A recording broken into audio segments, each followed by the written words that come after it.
Good morning students. तो class 7 की भाई तो ये जो है क्लास 6 के लिए हम जो चैप्टर शुरू कर जा रहे हैं कि न्यू चैप्टर जिसका नाम है सबस्टांसेस यानी पदार्थ। सबस्टांसेस मतलब क्या होता है कि पदार्थ है। अब एक बात है कि दो चीज पदार्थ दो तरह के होते हैं, सॉलिड, ठीक है, प्योर और इम्प्योर सबस्टांस। तो सॉलिड चीज है वो क्या होगा, या तो प्योर होगा या इम्प्योर होगा। हाँ, लिक्विड में भी क्या होंगे, प्योर और इम्प्योर होंगे, और गैस में भी क्या होते हैं, प्योर और इम्प्योर होते हैं। फिर बात करें अभी आपके लिए सॉलिड की, तो ऐसा सबस्टांस जो केवल एक ही तरह की चीजों से बना है उसको हम कहते हैं प्योर सबस्टांस, है ना। भाई एक बात बताऊं मैं आपको लोग हम लोग एक गाँव अपने घरेलू भाषा में बोलते हैं फेट, मिलावट। तो मिलावट अगर है तो वो क्या है, इम्प्योर है, और अगर मिलावट नहीं है तो क्या है, प्योर है। कहने का मतलब कि प्योर सबस्टांस वो हैं जो केवल और केवल वन टाइप ऑफ एटम से मिलकर बने हैं। प्योर सबस्टांस वो है जो ओनली और only one types of element से मिलकर बनते हैं। एलिमेंट एंड कंपाउंड और प्योर सबस्टांस। एक वर्ड आया एलिमेंट। एलिमेंट क्या है, तो कोई भी प्योर चीज क्या है, वो एलिमेंट है, और कोई भी चीज अगर दो से मिक्सअप होकर बना है तो वो क्या है, कंपाउंड है। ठीक है, अब कंपाउंड किसको कहेंगे, जैसे नमक हम लोग खाते हैं ना, तो नमक जो है वो कंपाउंड है, लेकिन थोड़े से आप बड़े हो जाएंगे जब पढ़ेंगे तो नमक का क्या है, sodium chloride. They are made by sodium and chlorine. आज एक बहुत सुंदर आप लोगों को वीडियो देखने को मिल रहा है, साइंस और मैथ दोनों अगर मिल जाता है तो कंप्लीट साइंस होता है। तो ये साइंस है और ये मैथ है। जब आगे आप 9th में जाएंगे तो आपको यही मैथ टीचर पढ़ाएंगे, आप अभी से पहचान लीजिए इनको, ठीक है। क्योंकि आप जब बड़े हो जाएंगे तो साइंस में न्यूमेरिकल मिलेगा, मैथ मिलेगा, और दुबे जी की सहारा मिलनी चाहिए। और हमारी दुबे सर जो हैं, इनकी दुलारी वर्षा की तरह सारे बच्चे इनके वर्षा हैं, ठीक है। क्लास 6 के सारे बच्चे जो हैं दुबे सर के अपने दुलारे हैं, है ना, क्योंकि बहुत मानते हैं दुबे सर क्लास 6 को। मैटर इज मेड बाई, हाँ एक बात है, मैटर भी एक बात में कर रहा था, एक मिश्री ले लो भाई, खाने वाली मिश्री इतना बड़ा होगा, और उसको ब्रेक डाउन कर लो, ठीक है। उसको मिक्सर आपके पास होगा, मिक्सर में एकदम डस्ट बना दो, एकदम डस्ट। फिर छोटा सा टुकड़ा लेकर चीखो, कैसा लगेगा, मीठा लगेगा। अगर उसी तरह काला नमक के साथ करोगे तो कैसा स्वाद लगेगा, कड़वा लगेगा, लगता है थोड़ा नमकीन टाइप का लगेगा। तो कहने का मतलब है कि every element is made by small and small particles, और that particle is called atom. हर चीज जो है छोटे छोटे पार्टिकल्स से मिलकर बना है, और छोटे छोटे पार्टिकल्स जो है होते हैं उसको हम क्या कहते हैं, एटम कहते हैं। थोड़ा बड़े हो जाओ, थोड़ा और इसके बारे में डिटेल जानोगे। एक बात है, और एटम्स होते हैं, यू कैनॉट सी एटम्स, आप नहीं देख सकते एटम कैसा है, क्यों है ना। हाँ, कुछ powerful, very powerful electron microscope से आप उसको देख सकेंगे। एटम जब कंबाइन, हाँ एटम की एक और बात है, एटम कभी फ्री नहीं रहता, जब रहता है दो के साथ रहता है ना। कैसे दो के साथ रहता है, जैसे आप बताओ मुझको, आपके क्लास में आपको कहा जाता है, परमिशन मांगते हैं ना कि भाई हम टॉयलेट जाना चाहते हैं या ऑफिस जाना चाहते हैं, तो सर क्या करते हैं, आपको अकेले जाने देते हैं, नहीं जानते। सर किसको भेजते हैं, एक और को भेजते हैं, चाहे वो कोई भी हो, आपका फ्रेंड हो या कोई हो, है ना। तो दो जाते हैं, क्यों आप दो जाते हैं, क्योंकि आप एक साथ अच्छे रहेंगे दो। तो उसी तरह मॉलिक्यूल जो होता है वो दो एटम का मिक्सअप होता है, चाहे वो एटम उसका दोस्त हो चाहे नहीं हो, उसके साथ कंबाइन हो जाएगा तो मिलकर क्या एक बन जाएगा, एक मॉलिक्यूल बनेगा। और मॉलिक्यूल जब बनता है तो विजिबल होता है, आपको दिखाई दे सकता है, ठीक है। A molecule can be made of some atoms and also in the different atom. Molecule क्या होगा, एक ही एटम से मिलकर बन सकता है या डिफरेंट एलिमेंट से भी बनता है। When two atom are the same type combine they form a molecule of an element. जब एक ही एलिमेंट के दो कंबाइन कर जाएंगे तो क्या बनेंगे, मॉलिक्यूल ऑफ एलिमेंट। लेकिन अगर जैसे कि ऑक्सीजन के atom molecule one molecule of oxygen combined the other, अगर एक ऑक्सीजन किसी दूसरे से अटैच हो जाता है तो उसको हम कहते हैं कंपाउंड। क्या बोलते हैं? कंपाउंड बोलते हैं। और तब उस मॉलिक्यूल को बोलते हैं मॉलिक्यूल ऑफ कंपाउंड। ठीक है। फॉर एग्जाम्पल जैसे वाटर, वाटर जानते हो आप, एक कॉमन, अभी तो वाटर आप सीखो, लेकिन वाटर को जब बड़े हो जाओ क्या लिखोगे? H2O। यानी एक ये O बोलते हैं ऑक्सीजन को और H बोलते हैं हाइड्रोजन को। तो इसमें एक ऑक्सीजन का मॉलिक्यूल है और एक क्या है? हाइड्रोजन है। और दोनों जब कंबाइन हो गया तो बन गया क्या? वाटर। क्या बन गया? वाटर। समझ में आ रहा है?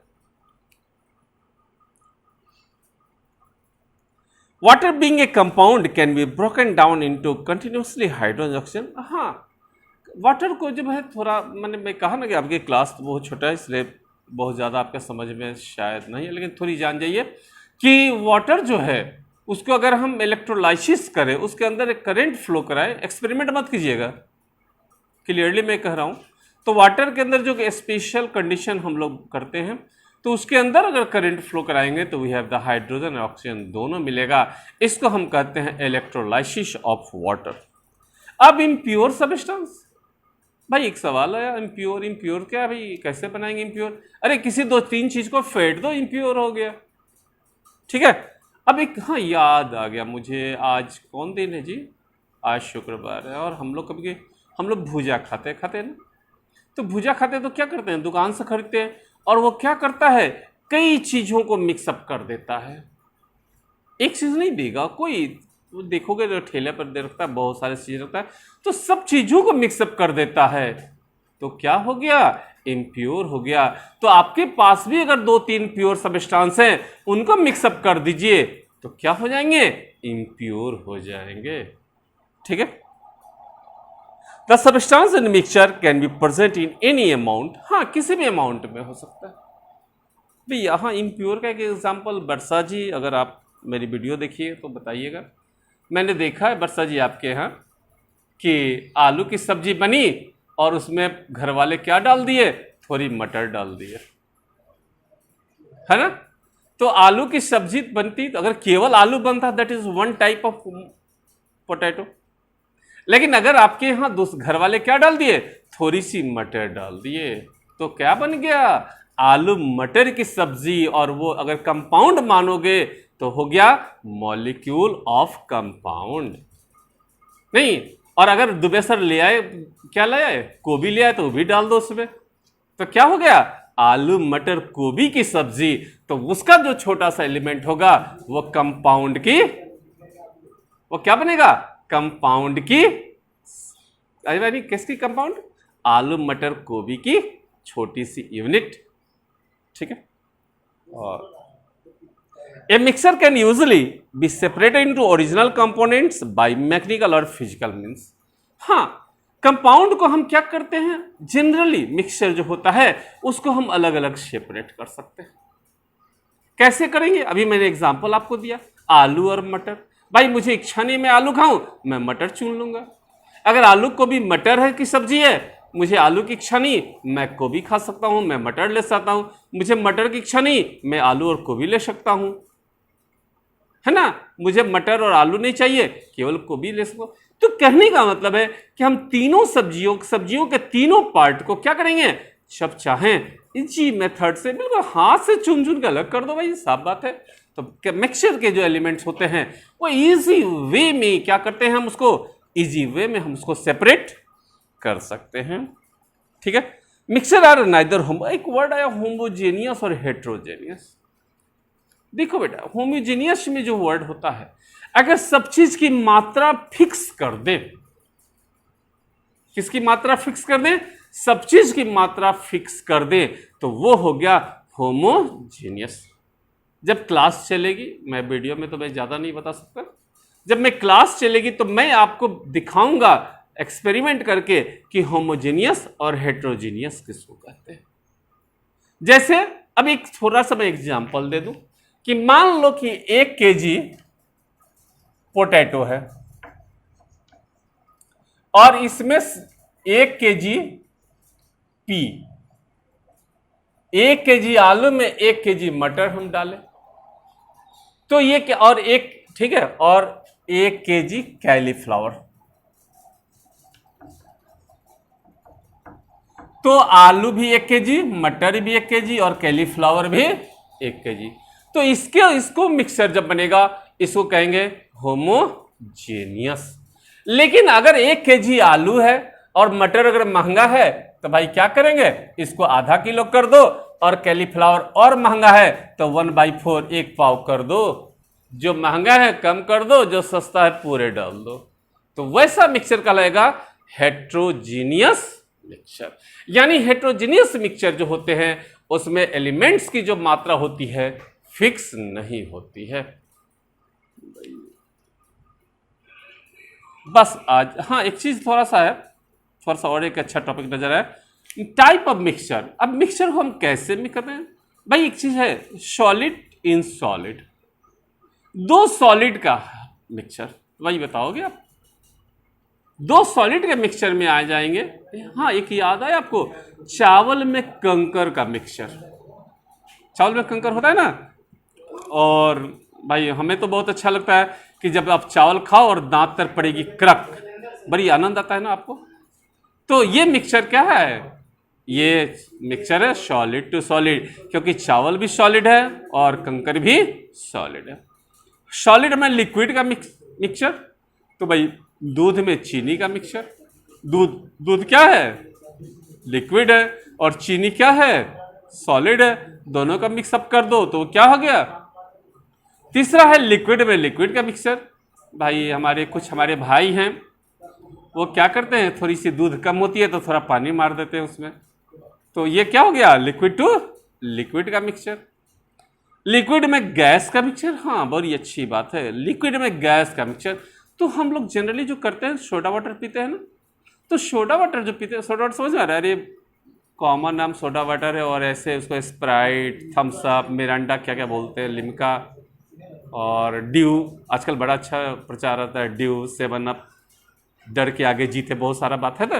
तो उसमें उसको पीने का देखो सब कुछ डायलॉग सही है, लेकिन रियल है कि उसमें carbonic acid, carbon dioxide mix up होता है, और जब आप पिएंगे तो आपके अंदर से एक ढकार साहब की आगे एक धुएं की तरह आती है, वो क्या है, लिक्विड में गैस का मिक्सचर है। और एक और बात है वाटर में ऑक्सीजन मिला रहता है, इसीलिए मछली रानी जो होती है वो क्या करती है, पानी पीती है तो ऑक्सीजन डिजॉल्व ऑक्सीजन ले लेती है और रेस्ट कार्बन डाइऑक्साइड को छोड़ देती है। अब बात रहा गैस में गैस का मिक्सचर, तो बिल्कुल आसान है, घर में 4-5 अगरबत्ती जला दो, एक तो हवा गैस है, धुआं मिक्सअप कर दो, तो क्या हुआ, एयर में कार्बन डाइऑक्साइड का मिक्सचर, नाइट्रोजन का मिक्सचर, ऑक्सीजन मिक्सचर, बहुत सारी चीज़ों का मिक्सचर है, डस्ट, ठीक है, डस्ट भी आ जाते हैं। तो बस आज इतना ही, और नेक्स्ट जो मैं पढ़ाऊंगा, purpose to separating the constituent of the mixture, क्या कारण है कि हम मिक्सचर को अलग करें। अब भाई एक बहुत अच्छा एग्जांपल मैं बताया ना, कि अगर आप चावल खाते हो और दांत के पास क्रक की आवाज़ होती है तो बहुत आनंद आता है ना, तो अगर नहीं आता है तो कल मैं आपको बताऊंगा कि हम सेपरेट क्यों करते हैं। Thank you. Good morning students, आप लोगों का old man and his 2 sons का चैप्टर जो था वो मैंने कंप्लीट पढ़ा दिया था। तो आज ऑब्जेक्टिव क्वेश्चन हम बता देते हैं, और जो आप लोगों का डी नंबर क्वेश्चन जो है उसका व्हाट्सएप पर आंसर चला जाएगा, आप लोग उसको राइट डाउन कर लीजिएगा अपने नोटबुक में, ठीक है। तो सबसे पहले चालू करते हैं हम लोग क्वेश्चन नंबर ए से, जिसमें ऑप्शन चूज करना है, ठीक है। तो सुन लेते हैं एक बार ध्यान से, तो सब सुन लेंगे तो उसको अपने अपने बुक में टिक कर लेंगे। पहला है, Ernest was dash when his father called him. जब स्टोरी पढ़ा रहे थे तो मैंने बताया था कि जब पिताजी अर्नेस्ट को बुला रहे थे तो अर्नेस्ट अपने दोस्त से बात कर रहा था, यानी कि इसका option number C, talking with friends, सही आंसर होगा। 2 नंबर पे चलते हैं हम लोग। What were two man in the hotel talking about. जब नरेटर शहर की तरफ जा रहा था तो वो एक होटल में खाना खाने के लिए रुका था। जब वहाँ पे रुका था तो उसने देखा था कि 2 आदमी जो हैं आपस में बात कर रहे हैं, कि एक ओल्ड लेडी ने राजकुमारी को चुरा लिया, ठीक है, यानी कि इसका ऑप्शन कौन सा होगा, A number, king's daughter. Third देखते हैं, the man who could not pass the test given by the old lady was, man number 1 ने बताया था कि जो व्यक्ति उस टेस्ट में पास नहीं करता, ओल्ड लेडी ने 3 टेस्ट रखे थे, जो व्यक्ति उस टेस्ट में पास नहीं करता है उसको ड्रैगन खा जाता है, यानी कि इसका ऑप्शन नंबर डी जो होगा, ईटन बाय द ड्रैगन, वो सही होगा। क्वेश्चन नंबर 4 देखते हैं, Ernest was a dash boy, option है smart, clever, foolish, hard working. Hard working जो होगा ऑप्शन वो सही होगा, क्योंकि अर्नेस्ट जो है शुरू में तो ठीक है कि डल वाला काम कर रहा था, लेकिन अंत में उसने हार्ड वर्क काम किया था और राजकुमारी को बचाने की कोशिश की थी, इस हिसाब से मैंने इसमें हार्ड वर्किंग चूज किया है। 5 number, the old man set Ernest to rescue the princess because, वो बूढ़ा व्यक्ति, ठीक है, जो मैन 1 और मैन 2 दोनों की कहानी सुनता है, तो कहानी सुनने के अंत में एक बात बोला जाता है कि जो प्रिंसेस को बचाएगा वो उसी से शादी करेगा और महल और सारी धन दौलत जो होगी उसकी हो जाएगी, तो वो उसको क्यों वहाँ पे भेजता है। इसमें ऑप्शन देखिए, he thought Ernest was clever and intelligent, पहला ऑप्शन दिया है। He thought he was very brave and strong, he did not want to set Alexander as he knew he would take care of him better than Ernest, he loved Alexander more than Ernest. इसमें option number A, C और D गलत है। Option number B जो होगा, Ernest जो था वो बहादुर था और स्ट्रॉन्ग था, इसलिए उसने वहाँ पे भेजा कि राजकुमारी को वो बचा भी लेगा और वह प्रिंसेस से शादी भी कर लेगा, इस कारण से वो धनी भी हो जाएगा। आगे देखते हैं हम लोग, फिल इन द ब्लैंक्स देखते हैं। Ernest cares for me while you don't, ठीक है, ये बुक से ही दिया गया, फिल इन द ब्लैंक्स है, तो यू डू नॉट भर लीजिएगा आप लोग।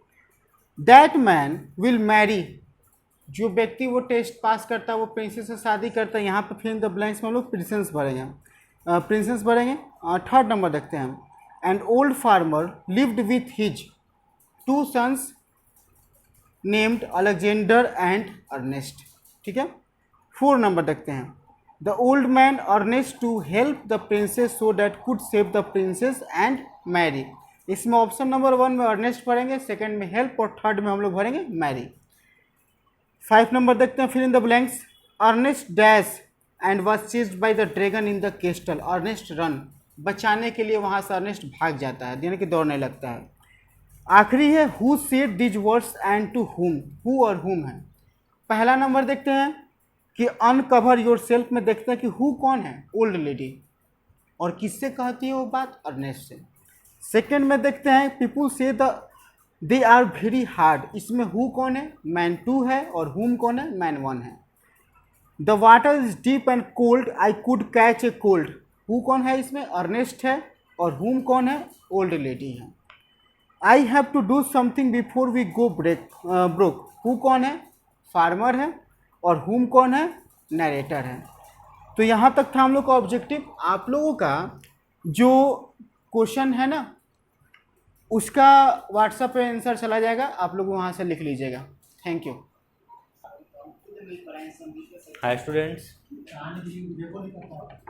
क्लास 6 में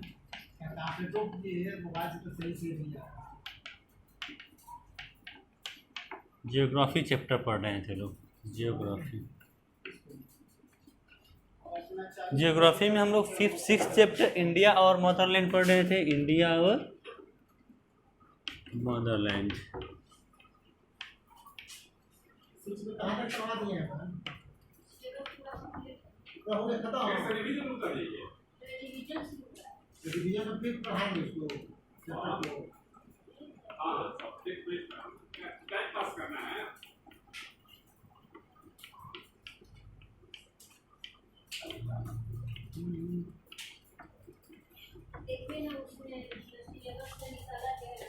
स्टूडेंट्स, प्रीवियस क्लास में हम लोगों ने पढ़ा था इंडिया और मदरलैंड। इंडिया के बारे में कुछ बेसिक जानकारी लिए थे कि इंडिया जो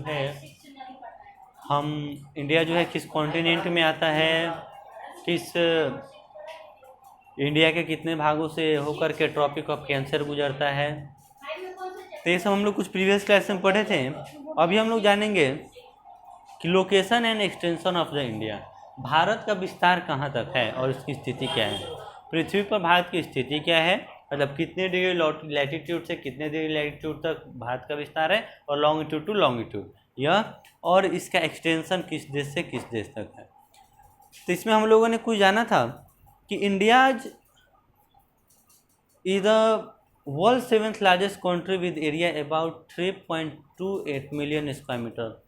पढ़े थे हम लोग प्रीवियस क्लास में कि भारत जो है पूरे वर्ल्ड में क्षेत्रफल की दृष्टि से 7वां स्थान रखता है। क्षेत्रफल की दृष्टि से पूरे वर्ल्ड में भारत कौन सा स्थान रखता है, 7वां रखता है। और जनसंख्या की दृष्टि से भारत में, जनसंख्या की दृष्टि से भारत जो है पूरे विश्व में दूसरा स्थान रखता है। यानी पहला स्थान रखने वाला कौन सा देश है, चाइना है, और दूसरा स्थान इंडिया है। किसकी दृष्टि से, तो जनसंख्या की दृष्टि से। और क्षेत्रफल की दृष्टि से यह 7वें स्थान पे, सबसे पहले स्थान पे कौन सा है, रूस है। 7th स्थान पे इंडिया है। और 8th स्थान पे कौन सी है, तो 8th स्थान पे अर्जेंटीना है। अर्जेंटीना जो कंट्री है वो क्षेत्रफल की दृष्टि से किस स्थान पे आती है, तो 8th पोजीशन पे आती है। यहाँ तक हम लोगों ने जाना था। आज हम लोग जानेंगे कि आवर इंडिया स्टैंड फ्रॉम, हम लोग जानते हैं कि हमारे इंडिया जो है इक्वेटर के पास में है, और इक्वेटर के पास में है, और यह इक्वेटर के पास में होते हुए किस गोलार्ध में आती है, किस हेमिस्फीयर में आती है, तो नॉर्दर्न हेमिस्फीयर में आती है। और नॉर्दर्न हेमिस्फीयर में इंडिया का ये नॉर्थ पार्ट जो जम्मू कश्मीर के पास में है, साउथ पार्ट कर्नाटका की तरफ, ईस्ट में अरुणाचल प्रदेश, और वेस्ट में गुजरात। इतने कंट्री हैं हमारे, ये लोकेशन हो गया। अब देखते हैं कि हमारा अर्थ का लोकेशन में है, चूँकि यह इक्वेटर के पास से होकर गुजरता है, तो इक्वेटर का जो लाइन होता है वह कितने डिग्री लैटिट्यूड पे होता है, 0 डिग्री लैटिट्यूड पे होता है। इक्वेटर का लाइन कितने डिग्री पे होता है, तो 0 डिग्री लैटिट्यूड पे होता है। अब 0 डिग्री लैटिट्यूड पे जब इक्वेटर का मान होता है, तो यह इक्वेटर से थोड़ी ऊपर है।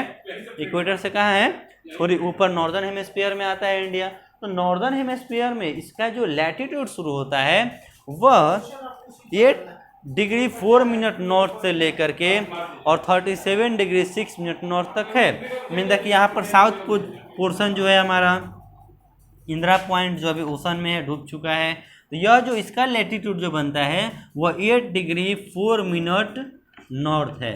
लैटिट्यूड कौन सा है, साउदर्न पार्ट का इंडिया का 8 degree 4 minute north and 37 degree and 6 minute north. ये जो होता है कौन सा, जम्मू कश्मीर के पास में हमारा जो लोकेशन है, जम्मू कश्मीर के पास में जो लैटिट्यूड बनता है उस लैटिट्यूड का पोजीशन क्या है, तो 37 डिग्री 6 मिनट नॉर्थ, और साउथ की तरफ में 8 डिग्री 4 मिनट नॉर्थ। ये क्या है, चूंकि ये डिग्री जो बता रहे हैं लोग हमें कितना से कितना तक की एक्सटेंशन है, ये क्या है, तो यह हमारे अर्थ पर बना हुआ लैटिट्यूड है। हमारे अर्थ पर बना हुआ इमेजिनरी क्या है, लैटिट्यूड है। और हमारे अर्थ पे जो इमेजिनरी लैटिट्यूड बना हुआ है, तो उस लैटिट्यूड हमारे भारत कितना से कितना रेंज तक में भारत का विस्तार है, तो नॉर्थ टू साउथ में 8 डिग्री 4 मिनट नॉर्थ से लेकर के 37 डिग्री 6 मिनट नॉर्थ लैटिट्यूड के बीच में जो क्षेत्र आएंगे वह लैटिट्यूड के बीच में जो आएंगे क्षेत्र वह इंडिया होंगे। यह हो गया लैटिट्यूड से रिलेटेड। अब लॉन्गिट्यूड देखते हैं कि लॉन्गिट्यूड का विस्तार भारत का कहाँ से कहाँ तक है। तो लॉन्गिट्यूड में जो भारत का विस्तार है उस लॉन्गिट्यूड में देखेंगे कि 68 डिग्री 7 मिनट ईस्ट से लेकर के, ईस्ट मीन कि ये हो गया, तो ईस्ट में याद रखेंगे 68 डिग्री 7 मिनट। लैटिट्यूड लॉन्गिट्यूड में क्या याद रखेंगे, 68 डिग्री 7 मिनट ईस्ट से लेकर के 97 डिग्री 25 मिनट, 97 डिग्री 25 मिनट।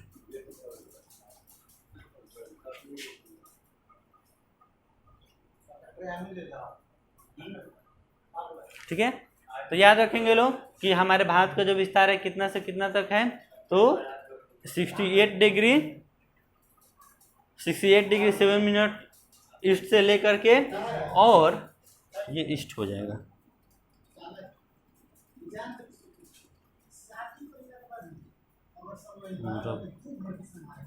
ठीक है, 68 डिग्री 7 मिनट ईस्ट से लेकर के और 97 डिग्री 25 मिनट।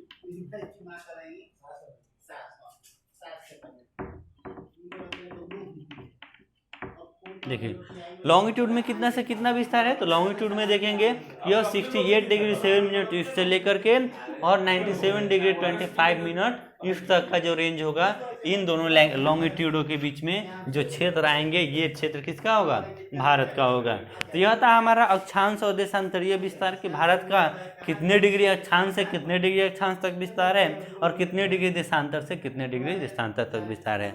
यह पृथ्वी पर इसका लोकेशन हो गया, कितना डिग्री के रेंज में जो लैटिट्यूड और लॉन्गिट्यूड के बना हुआ जो कवर्ड क्षेत्र होंगे वह वहाँ पर क्या है, इंडिया सिचुएटेड है। ये हो गया।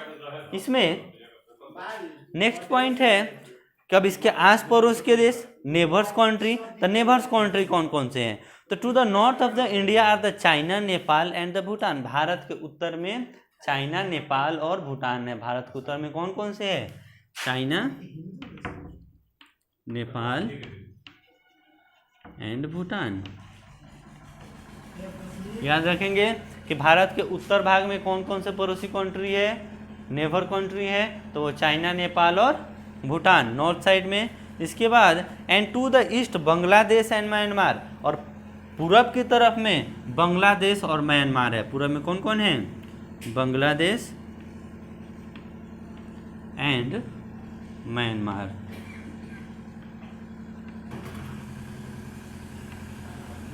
ये ईस्ट में हो गए। Next to the west and the north west Pakistan and the Afghanistan.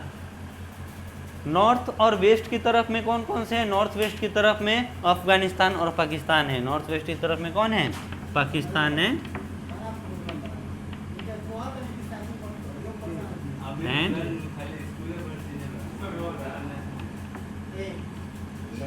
North west की तरफ में कौन कौन से लोकेशन में आते हैं कंट्री, तो पाकिस्तान और अफगानिस्तान। नेक्स्ट पॉइंट देखते हैं कि in the south separated from the India by the Palk strait lies the island country of the Sri Lanka. और साउथ में देखा जाता है कि भारत के साउथ में चूंकि यह एक प्रायद्वीप बनाता है, भारत के साउथ में क्या बनाता है, एक प्रायद्वीप बनाता है, पेनिसुलर बनाता है। मीन कि जो 3 क्षेत्रों से घिरा हुआ जो क्षेत्र है वो समुद्र से घिरा हुआ है, फिर भी आइलैंड के फॉर्म में इसका साउदर्न पार्ट का जो कंट्री है वो श्रीलंका है। साउदर्न पार्ट का कंट्री कौन सा है, श्रीलंका है। तो यह था हमारा आज इंडिया का लोकेशन लैटिट्यूड और लॉन्गिट्यूड के अकॉर्डिंग, तथा इंडिया के नेबर कंट्री के वो पड़ोसी देश कौन कौन से हैं जो भारत के चारों तरफ हैं। तो ये हमारा लोकेशन और लोकेशन एंड एक्सटेंशन में आप लोग इसको नोट्स तैयार कर लेंगे और नोट्स तैयार करने के बाद इसको काफ़ी अच्छे ढंग से याद कर लेंगे। ठीक है, नेक्स्ट क्लास में हम लोग पढ़ेंगे कि यहाँ पर डिवीजन कैसे है। मीन कि भारत का लैंडफॉर्म है तो लैंडफॉर्म से कैसे डिवीजन है। तो लैंडफॉर्म में जेन्युइन कुछ पॉइंट आएंगे, जैसे भारत की भूमि को पॉलिटिकल रीजन से डिवीजन कर दिया गया है, फिजिकल फॉर्म में डिवीजन कर दिया गया है। तो हम लोग नेक्स्ट क्लास में पढ़ेंगे कि भारत की भूमि को किस फॉर्म में डिवीजन किया गया है। तब तक बाकी बच्चों इनको नोट्स तैयार कर लेंगे और याद कर लेंगे।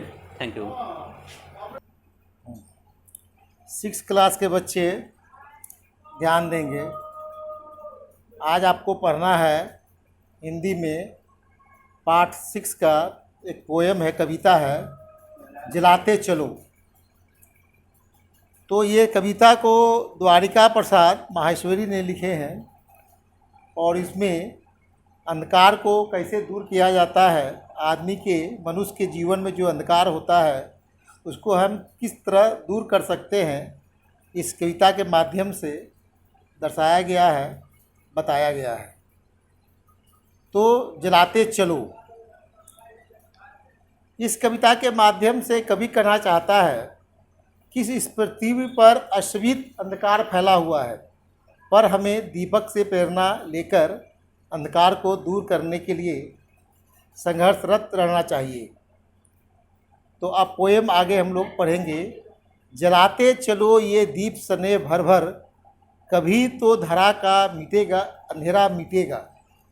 तो कवि के कहने का मतलब है कि आप दीप मने जलाते चलिए, दीप ज्ञान का जलाते चलिए, जोश का जलाते चलिए, और जिससे अगर दीप जलाते हैं तो अंधकार दूर हो जाता है, प्रकाश आ जाता है, मन में खुशी आ जाती है।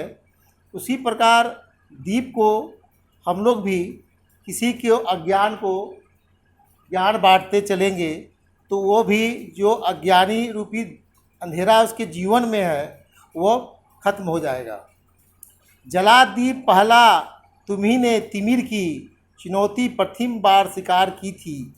तिमिर की सरित पार करने तुम्ही ने बना दीप को नाव तैयार की थी। बोलता है कि सबसे पहले दीप बना तो हम ही लोग इंसान ही ने उसको अंधेरा दूर किया। तिमिर का मतलब होता है अंधेरा। तो सबसे पहले जब दीप बना तो अंधेरा हम ही लोग खत्म किए। उसी प्रकार नदी को पार करने के लिए सबसे पहले नाव बनाए जिसके द्वारा हम लोग पार हुए। उसी प्रकार आदमी के जीवन में जब भी कुछ ऐसा चीज़ आता है दुख भरा तो उसको हम लोग पार अपने बुद्धि से, और अगर किसी के जीवन में अंधकार है तो उसको इंसान के ही काम आकर उसके अंधकार को मिटाता है। बहाते चलो नाव तुम वह निरंतर, कभी तो तिमिर का किनारा मिलेगा। बोलता है कि नाव को आप आगे बढ़ते चलो, लगातार रुको मत, नर्वस मत हो, अपना धैर्य मत खो, और तुम आगे बढ़ते चलो। कभी न कभी तो अंधेरा मिटेगा, अज्ञानता खत्म होगा। खाली आप अपने मन में विश्वास रखिए, ये सारा चीज़ जो है धीरे धीरे जितना कष्ट है ये खत्म हो जाएगा। ईगो से तुम्ही ने तिमिर की शिला पर दिए अनगिनत हैं निरंतर जलाए। समय साक्षी है कि जलते हुए दीप अनगिन तुम्हारे पवन ने बुझाए। शुरू से जब हम लोग आए पृथ्वी पर तो हम ही लोग ने जो भी आज किए हैं सब इंसान के द्वारा किया गया है। तो शिला पर दीप दिए अनगिनत निरंतर जलाए। शिला का मतलब पत्थर, पत्थर से ही हम लोग सब कुछ किए। पत्थर को घिस कर हम लोग सब बनाए और दिए जलाए तो और हम लोग आगे बढ़े। और इसका प्रमाण है कि हम लोग ने शुरू से जब आए पृथ्वी पर तब से हम लोग संघर्ष करते हुए आज यहाँ तक पहुँचे हैं, जो हर सुख सुविधा हमारे पास है और हमारा प्रयास और मेहनत से ही हम आज यहाँ पहुँचे हैं। मगर बुझ स्वयं ज्योति जो दे गए वे, उसी ने तिमिर को उजाला बनाया। मगर बुझ स्वयं ज्योति को दे गए हुए उसी ने तिमिर का उजाला मिलेगा। जो आदमी खुद से ज्योति जलाएगा, मेहनत करेगा, उसको अंधेरा से उजाला ज़रूर मिलेगा। अगर आप प्रयास नहीं करेंगे, मेहनत नहीं करेंगे तो फल आपको नहीं मिलेगा। जब तक आप दिए जलाएंगे तभी आपका जो अंधेरा है खत्म होगा। कहने का मतलब है कि प्रयास से ही हर चीज़ संभव है। दिए और तूफान की ये कहानी चली आ रही है, चलती रहेगी। दिए और तूफान, दिया क्या होता है, तूफान में बुझ जाता है, लेकिन फिर भी दिए को जलाते हैं, संघर्ष करते हैं कि दिया तूफान से ना बुझे। हमको कष्ट भी आए, मुसीबत भी आए तो हम अपने जो ईमानदारी के पथ पर हैं, आगे जो बढ़ रहे हैं, जो हम सच्चाई का दिया जला रहे हैं, वो हमारा इस तूफ़ानी हवा से ना बुझे। यानी कि बहुत से लोग हैं जो आपको बढ़ते देखकर रोकना चाहते हैं, वो रुके नहीं, आप बढ़ते चले। चली जो प्रथम बार लौ दिए की, स्वर्ण की जल रही जलती रहेगी। जो पहली बार जो हम लौ जलाए थे, अंधेरे मिटाने का जो हमने जो कसम लिया था, वह स्वर्ण की जलती रहेगी। वो जो हम शुरुआत जो कर दिए हैं अंधेरे को ख़त्म करने की, वो आगे तक निरंतर चलते रहेगी। और हम प्रयास करते रहेंगे कि ऐसा जिसके ज़िंदगी में अंधेरा हो उसमें उजाला भरे, जो कष्ट में हो उसकी मदद करे, गरीब हो उसकी मदद करे। और हम अपने सब चीज़ का ईमानदारी से और मेहनत से इसको आगे बढ़ाते रहेगा धरा पर दिया एक भी यदि, कभी तो निशा का सवेरा निकलेगा। रहेगा धरा पर दिया एक भी यदि, कभी तो निशा को सवेरा मिलेगा। कहने का मतलब है एक भी अगर इंसान ईमानदार रहेगा तो अंधेरा, रात का अंधेरा जो है वह ख़त्म जरूर होगा, सवेरा जरूर होगा और हम आगे ज़रूर बढ़ेंगे। और ये दुनिया से जितने भी आदमी, जो लोग अंधेरे में डूबे हैं, जो लोग कहीं और खो गए हैं, अपनी जो ये स्वार्थ जो आदमी को हो गया है, वो स्वार्थ को आदमी कभी भूलेगा और दूसरे की भलाई में अपने आप को लगाएगा। बंद कर दें। Good morning students. आज क्लास 6 के लिए एक्सरसाइज 8.3, कल 8.2 हुआ था, आज 8.3 में ये डिसमल चैप्टर चल रहा है और इस डिसमल चैप्टर में फर्स्ट है ऐड द फॉलोइंग, इसमें ऐड करने का है। सेकंड में है सब्सट्रैक्ट द फॉलोइंग, सब्सट्रैक्ट करना है। और थर्ड में है express the following quantities in the dismal, अब इसको डिसमल में चेंज करना है। तो पहला जो क्वेश्चन है इसमें फर्स्ट ए का फर्स्ट क्वेश्चन ऐड करना है 2006 डिसमल 54 प्लस 0.46 तो जहाँ तक डिसमल का एडिशन है, डिसमल का जो ऐड है, ये आप जानते हैं या हम भी जानते हैं कि डिसमल के सामने डिसमल होना चाहिए। अगर डिसमल के सामने डिसमल होता है तो अब आपका एडिंग क्लियर होगा। जैसे देखिए यहाँ पर 2006.54 है और इसमें ऐड करना है 0.46। अब इसको ऐड करते हैं तो 4 और 6 10, 5 और 4 9 और 1 10 हो जाएगा। यहाँ डिसमल 6 और 1 7 हो जाएगा, फिर 0 और 2 यानी 2007.00। तो ये आपका ऐड हुआ। तो इस ऐड में सिर्फ एक ही चीज़ ध्यान देना है कि डिसमल का जो स्थान है, डिसमल का जो प्लेस है वो बिल्कुल सेम होना चाहिए। डिसमल के बाद 2 डिजिट है और यहाँ भी डिसमल के बाद 2 डिजिट है, तो डिसमल के सामने रख करके ही हम क्या करते हैं, ऐड करते हैं। अब इसमें जो कुछ क्रिटिकल क्वेश्चन है, जैसे इसका 5 नंबर आप देख लीजिए।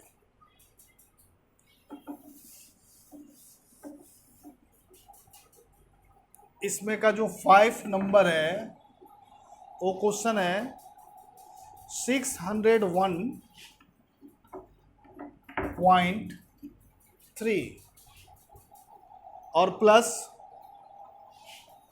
108.91। अब इसको ऐड करना है। तो जैसे कि अभी हम पहले बताए हैं कि 601.3 और जस्ट इसके नीचे 108.91। अब डिसमल के बाद ऊपर तो एक ही डिजिट है और नीचे क्या है, 2 डिजिट है, तो इसका फुलफिल करने के लिए हम 0 बैठाते हैं। अगर कोई क्वेश्चन करता है कि 0 क्यों बैठाते हैं, तो आप बताइए कि डिसमल के बाद का 0 कोई वैल्यू नहीं है। लेकिन यह सीधा स्ट्रेट वे में लिखने के लिए हमने इसको बैठाया। तो 0 1 1 9 और 3 12 1 कैरी 8 और 1 9 और 10 1 कैरी 0 0 तो यहाँ 1 और 6 और 1 7 यानी 710.21 ये आपका करेक्ट आंसर हुआ। तो इस तरह से हम ऐड वाला क्वेश्चन हम बनाएंगे 1 से लेके 5 तक। अब आइए सब्सट्रैक्ट में भी वैसे ही क्वेश्चन है। सब्सट्रैक्ट में आप देखेंगे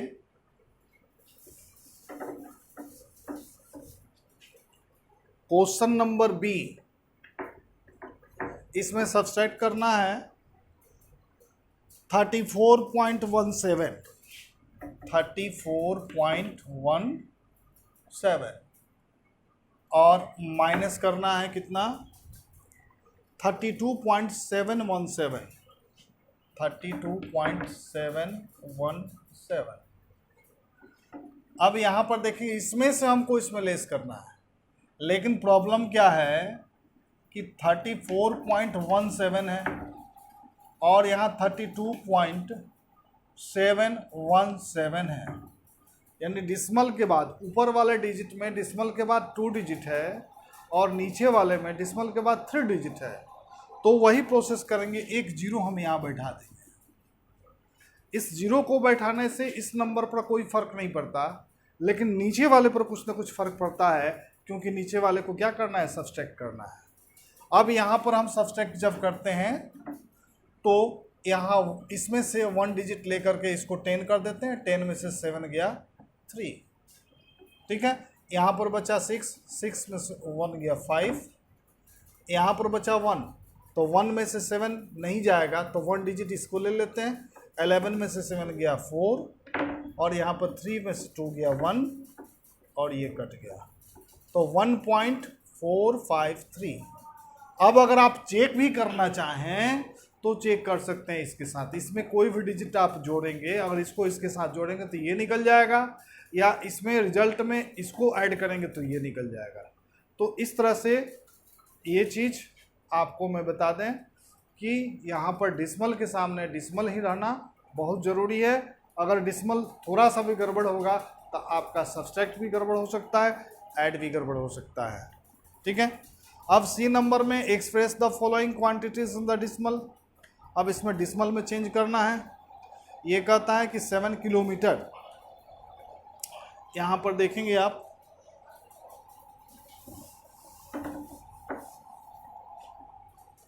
क्वेश्चन नंबर सी, 7 किलोमीटर और 576 मीटर, 7 किलोमीटर और 576 मीटर। अब इसको डिस्मल में चेंज करना है, तो डिस्मल में चेंज करने के लिए ये तो किलोमीटर में है लेकिन 576 मीटर में, तो मीटर को किलोमीटर में चेंज करने के लिए 1000 से क्या करना पड़ता है, डिवाइड करना पड़ता है, क्योंकि मीटर छोटा है और बड़ा बदलना है, बड़ा में कन्वर्ट करना है, तो मीटर को किलोमीटर में चेंज करने के लिए क्या करना पड़ता है, 1000 से डिवाइड करना पड़ता है। तो यहाँ पर 7 किलोमीटर तो जस का तस है, लेकिन 576 किलोमीटर कब होगा, जब 576 लिख करके और नीचे 1000 लिख देंगे तो ये किलोमीटर में हो जाएगा। क्लियर। अब ये दोनों किलोमीटर में हो गया। अब दोनों को एक साथ हम ऐड कर देते हैं, तो ये डिस्मल यानी ये 576 के नीचे 1000 है, 3 जीरो है, इसलिए 3 नंबर के बाद डिस्मल बैठ जाएगा, यानी इसको 7.576 किलोमीटर कहा जा सकता है। तो ये आपका करेक्ट आंसर हो गया, क्योंकि किलोमीटर में चेंज करना था तो सिर्फ हम मीटर को किलोमीटर में चेंज किए और आपका आंसर हो गया 7.576 किलोमीटर। तो ये था आपका किलोमीटर। ग्राम में भी वैसे ही है, 97 kg है, तो 97 kg है और 245 ग्राम है, ठीक है। तो केजी को ग्राम में चेंज करने के लिए जैसे हम मल्टीप्लाई करते हैं, उसी प्रकार ग्राम को केजी में चेंज करने के लिए 1000 से डिवाइड करना पड़ता है। तो यहाँ पर 245 ग्राम है और उसको केजी में कन्वर्ट करना है, तो 245 यानी 245 डिवाइड बाई 1000 कर देंगे तो केजी हो जाएगा, और इसी तरह से डिसिमल में हम चेंज करके केजी लिख सकते हैं।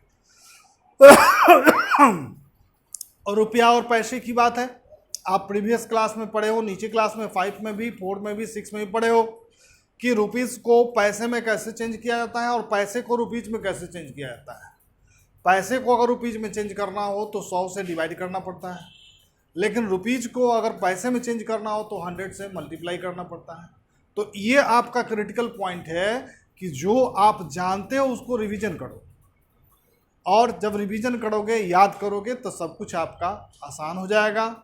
और ये जो लेसन चल रहा है 8.3, इसमें आपका question number A B C, A में 5 क्वेश्चन हैं और बी में भी 5 क्वेश्चन हैं और सी में भी आपका 3 क्वेश्चन है ना।